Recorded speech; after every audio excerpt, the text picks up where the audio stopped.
நினைவென்றி தேற்றியே இங்கோர் விண்ணவனாக புரியுமே.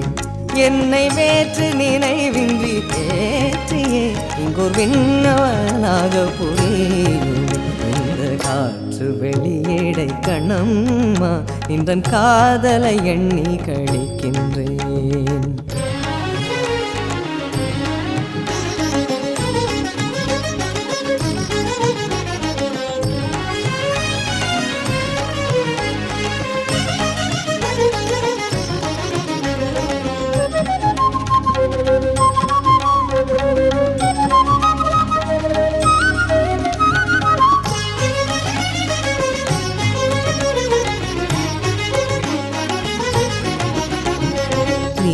எனதின்னுயிர் கண்ணம்மா எந்த நேரமும் நின்றனை போற்றுவேன்.